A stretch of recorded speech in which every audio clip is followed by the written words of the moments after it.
orang yang kayak gitu, tahun depan aja nggak mungkin invest. Iya. Dia kasih 8%, berarti kita mau profit 1%. Betul.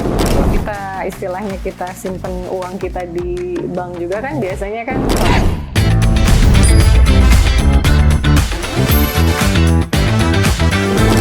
Halo Sobat Billionaires, selamat datang di Gold Talks. Halo. Halo.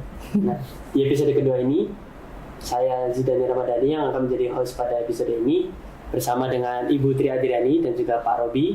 Boleh saya dulu berani sama Pak Robi ke kamera? Halo teman-teman Billionaires, apa kabar? Halo teman-teman. Halo, oke. Nah, di episode kedua ini kita akan membahas seputar pandangan kita mengenai melihat instrumen emas itu seperti apa sih gitu. Iya. Mungkin pertanyaan pertama kalau dari Pak Robi, emas itu ke depannya atau Pak Robi sebagai orang yang berpengalaman nih melihat emas itu seperti apa sih? Kalau untuk kedepannya sih, menurut saya sih bisa tembus 3.800 per ounce ya. 3.800 Pan udah mau deketin 4.000 dia bakalan turun karena ya orang pasti profit taking. Sekarang ini bisa naik itu banyak negara itu mau turunin suku bunga. Kita orang juga lagi tunggu Fed mau lagi kapan sih turuninnya. Nah, pasti Indonesia juga ikut turunin itu semua, emas bakalan naik. Nah udah stabil ke di situ, satu saat orang pasti mau profit taking. Profit taking pasti bisa bikin emas turun lagi. Nah, habis itu orang bisa beli lagi, itu bisa boost emas naik. Nah, kalau jangka panjang ke depannya lagi, satu sisi udah interest rate udah turun sampai udah certain point, dia bisa mau naikin lagi interest rate-nya. Nah, dari situ investor yang big whale itu bakalan jual emasnya untuk ke higher risk-nya investment. Jadi pada waktu itu bisa jadi harga emas bisa menurun, juga.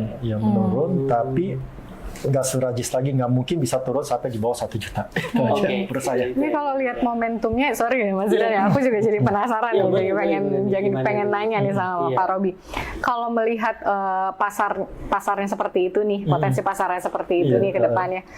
Sekarang ini tuh masa yang momentum yang tepat nggak sih kalau kita, let's say misalnya kita mau mulai nabung gitu ya, dari sekarang kita beli dari sekarang nih momentum yang tepat atau mungkin tunggu dulu nih ada dalam waktu dekat ini nih ya mungkin dari segi harga akan lebih bagus lagi gitu atau gimana mungkin dari timing Pak Robi? market itu susah banget ya. Kalau saya nggak encourage orang untuk timing market karena kita bukan trader, kita investment gitu. Jadi mulai masuk dulu kecil. Jadi kalau emang perkirakan besok bisa turun lebih banyak, ya besok masuk lebih banyak. Jadi sekarang masuk. Yang penting kalau kita udah masuk dulu, baru kita baru bisa mulai tahap investment gitu loh. Jadi mulai jalan baru lebih gampang. Iya. Gitu. Jadi nggak perlu nunda-nunda gitu ya Pak ya. Ya, jangan lihat kayak saya gitu, lebih baik mulai dulu aja gitu kan. Mulai dulu kalau saya aja. nunggu kayak timing apakah nanti emas akan turun lagi atau nanti nungguin harga emas untung, mending tiap bulannya saya nabung aja gitu kan. Langsung kalau kita orang kayak timing the market, wait and see, tunggu lihat dulu ya. Saya yakin orang yang kayak gitu tahun depan aja nggak mungkin invest. Iya, tahun depan nggak mungkin invest. Sampai tahun depan sampai 10 tahun, 5 tahun ke depan nggak mungkin dia invest gitu. Ya, yang penting build habitnya dulu kali ya Pak ya. Habitnya harus ditimbulin dulu ya. A thousand steps start with a single step gitu. Kenapa sih Pak kalau kita itu harus termotivasi, maksudnya memiliki pandangan ya kita tuh harus invest gitu loh. Apakah nggak lebih baik tabung aja gitu? Kalau tabung boleh, kalau kecuali banknya mau kasih 8%. Ya, kalau sama gitu ya ininya ya, semua orang bilang interest rate Indonesia itu 4,5, 5%. Kalau menurut saya itu 7,5 ya. Ya itulah 7% aja karena kita lihat barang-barangnya itu berapa sih. Nah kalau bank ini cuma kasih kita 7%, berarti kita orang ya nggak naga turun gitu. Kita emang sama. Tapi kan kita orang pinjemin dia duit. Dia mesti kasih kita lebih dong. Kalau dia kasih 8%, berarti kita cuma profit 1%. Betul. Nah, kalau kita cara lihat, misalnya 10 juta cuma naik 1%, berapa duit sih gitu? Daripada kita tabungin emas saja, atau investasi yang paling safe haven itu, yang paling aman itu emas. Iya. yang mau turun naik ya kita orang konsisten aja. Kita nabung aja Pak. Ya. Terus juga kan kalau kita istilahnya kita simpen uang kita di bank juga kan biasanya kan kalau kita mau dapetin rate yang bagus kan harus dananya harus mengendap dulu ya biasanya ya. Ada dana mengendap. Iya, biasanya ada produk deposito gitu kan, penawaran produknya kan. Ya, jadi kita nggak bisa ngutak-ngatik dana kita dan kita kalau misalnya kayak nabung emas gitu ya, let's say di sini gitu ya, di aplikasi Metalgo gitu kan, nggak ada ketentuan kita harus lock dana juga kan, gitu kan. Dengan return juga ya, kalau kita calculate, kita mau compare ya, ternyata memang lebih profitable sebetulnya kan.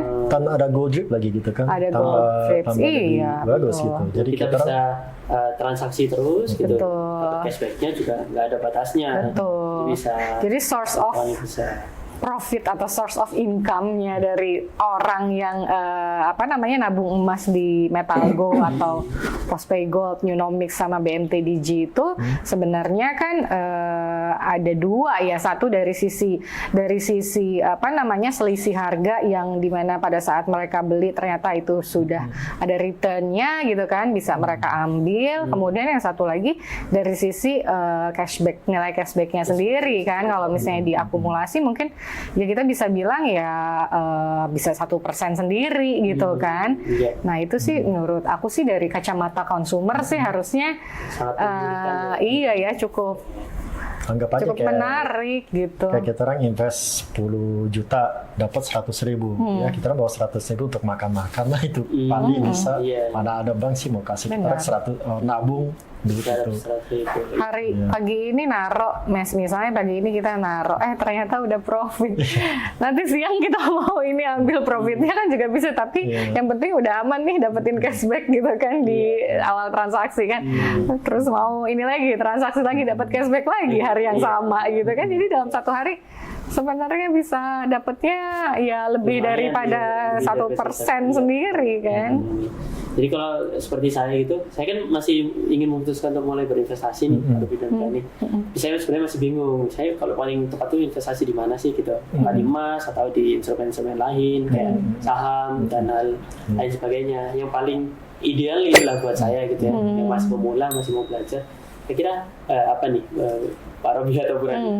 Saran-saran gitu buat saya. Saran sih kalau mau mulai emang dari emas dulu, dari yang aman. Tapi emang ada juga ya. Saya juga ajuin jangan put all your egg in one basket gitu. Tapi boleh aja emas nanti taruhnya lebih banyak kalau untuk mau orang belajar kan lebih aman dulu emas gitu. Jadi baru pelan-pelan kita Mas Zidan boleh tambahin di mana, di saham atau di bond, di kayak gitu. Tapi ya utamanya mulainya dari emas dulu. Ya. Mulai invest dulu aja gitu loh.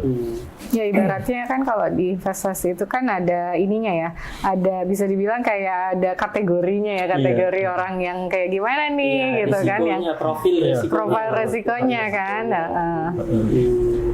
Jadi kalau saya sebenarnya saya cenderung untuk di awal ini saya memang konservatif gitu. Jadi kayak nggak terlalu mengambil risiko yang terlalu tinggi gitu, tapi dia ingin cari yang aman-aman dulu ya Pak. Sudah mendapatkan ada sisa tabungan yang bisa saya investasikan. Nah saya kayaknya dari omongan Pak Robi dan juga Burani, saya sih akan mencoba investasi di emas ya, terutama di Metalgo. Oke, jadi itu tadi Sobat Billionaires beberapa hasil ngobrol santai kita dengan Burani dan diskusi ya. Iya, diskusi dengan Burani dan Pak Robi. Buat Sobat Billionaires, jangan lupa download aplikasi Metalgo, kemudian tingkatkan transaksimu mumpung ada program cashback tanpa batas di aplikasi Metalgo. Jangan lupa juga like, comment, dan share konten ini, subscribe YouTube Metalgo biar kamu gak ketinggalan informasi-informasi terbaru dari Metalgo. Oke, terima kasih Burani dan Pak Robi. Ya, sama-sama. Sampai jumpa.